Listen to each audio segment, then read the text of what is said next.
Drama gang. We always hit the nail on the head. So check this out. My Florida Gator fans and my Florida State Seminole fans. I'm just chilling, man. You know, my little Canes blanket, kind of cool out. Um, y'all do me a favor though. Do me a huge favor. Hit the like button. Hit the like button. Subscribe to the channel if you ain't already. Just got a little Gator news. Not much for Florida State, really, to be honest with you. Former Florida State quarterback transferred out. Chuba Purdy. Well, you know, he moved over to Nebraska. Well, you see all the stuff going on. Nebraska just landed the number one quarterback in the class or whatever in Raiola, who they flipped from Georgia. So my boy Trevor Purdy has hit the transfer portal. Now, where would he land? I mean, probably should go back to Florida State. They need a quarterback. They need a quarterback. But anyway, yeah, Trevor Purdy hit the transfer portal. That's pretty much it for Florida State. Nothing really coming out of they spot. Actually, never mind. I forgot. The SEC don't want them. The SEC do not want them. Don't mind the lights. It might start changing or whatever. I'm watching my Rams, man. Watching my Rams put a whooping on these Saints right now. But yeah, the SEC don't want Florida State. Rejection. They don't want South Carolina. Don't want Clemson in there either. And of course, the Florida Gators don't want Florida State or Miami in there. So, you know, that would be a challenge to get over. But it is what it is. Florida State is exploring all kind of options, how to get out of the grant of rights, how to get out of the ACC and all that. So, you know, good luck to them. Good luck to them. What does that mean for Miami? I'm not quite sure, but until, you know, Miami start making push and making serious noise about leaving also, or we just gonna sit back and chill. No need to talk about hypotheticals and stuff like that. But Florida State is actually pursuing getting out of the ACC. Good luck to them. Good luck to them. Where would they go? The SEC don't want them, so I guess the Big Ten, maybe, you know, that'll be a good market for the Big Ten to get a piece of the state of Florida. But, you know, that Florida State area, that Tallahassee area, it ain't too attractive to me. That's just me. But, you know, it is what it is. I think if Florida State do go to the Big Ten, who knows? Maybe Miami will go along with them. Who knows? Who knows? I don't know. But, yeah. But let's talk about the Florida Gators. The Florida Gators. That's where all the drama is. That's where all the drama is. It ain't too great to be a Gator right now. At one point, they had the number 3 class in the country. Well, they signed the number 16th class in the country. That's tough. That's tough. Florida Gator fans, I feel your pain. Not only did you get flipped from left to right, I mean, the icing on the cake was a Darius Hayes to Miami. That's tough. That was really tough right there. You losing, recruits and commitments to your rivals and the team you got to play the first game of the year. So, man, that's tough right there. Coaches. So, as you guys know, linebackers coach landed one of the top linebackers in the country in Miles Graham. But you might well say the logo of Florida landed Miles Graham because, you know, his dad, Ernest Graham, legacy guy, this, that, and the third. So, they all got their issues right now. So apparently Jay Bateman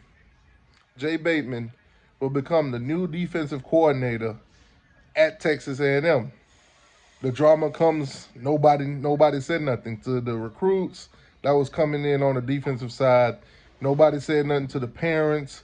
So it's all a mess. So Florida moving in silence on National Signing Day because they knew maybe if they told these parents and these kids that this guy was departing, maybe some of them wouldn't have came.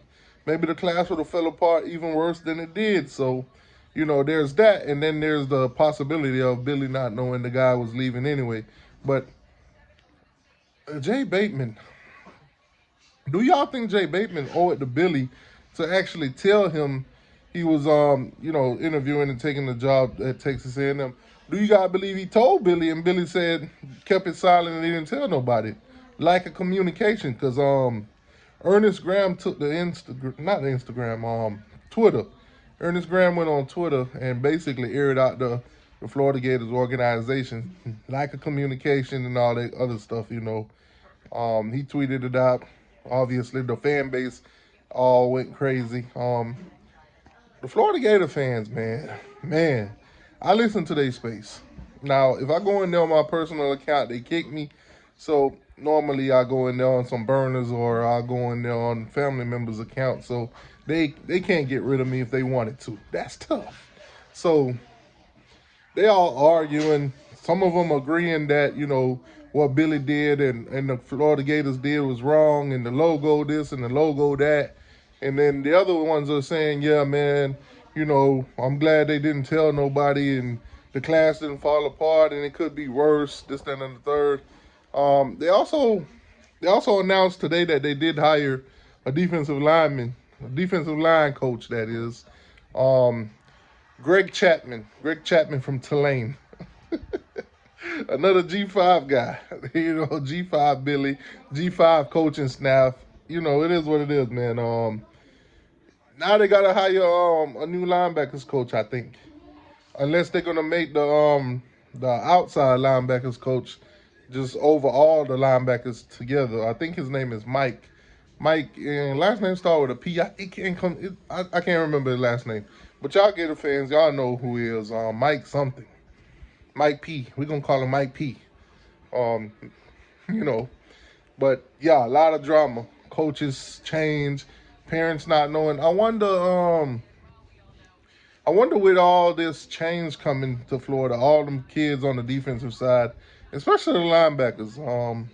I wonder how they feeling about this defense and not knowing who their coach is going to be, and they already don't sign the letter of intent. Will we see anybody actually try to get out of that letter of intent? It's kind of tough. They did just hire a DB's coach, Will Harris. But this is what happened late in the game when you fire coaches late in the game. You wait too long to hire new coaches. That's what happened, Florida. Sorry to hear it, man. But I ain't gonna lie to you. I love to see y'all fans in disarray. I love to see it. I love to laugh at them. I love all the drama and controversy that's going on with Florida right now. Cause Florida be thinking they the top of the food chain in the state of Florida, which they not. They not. Granted, they hired Billy. They called him Blue Chip Billy, saying he was going to do all this great recruiting, and now he got the 16th class in the country. Last year, I think he had like the 12th class in the country. So he going backwards, ain't he? Ain't Billy going backwards? Billy going backwards, man. Y'all could have kept Dan Mullen for this. I think Dan Mullen even said it. If he had better recruits, if he had better facilities like Billy got right now, he could have did some. He could have did way better recruiting. Anyway, man, y'all let me know in the comment section what y'all think. The Florida Gators are in disarray. Nothing really much for Florida State except for the SEC reject them and don't want them. And Trevor Purdy is in the transfer portal again. Maybe Florida State will take him back like that ex-girlfriend that cheated on them or something. Miami, we just chilling, man. Right now we just waiting to see who our quarterback's gonna be. That's pretty much it.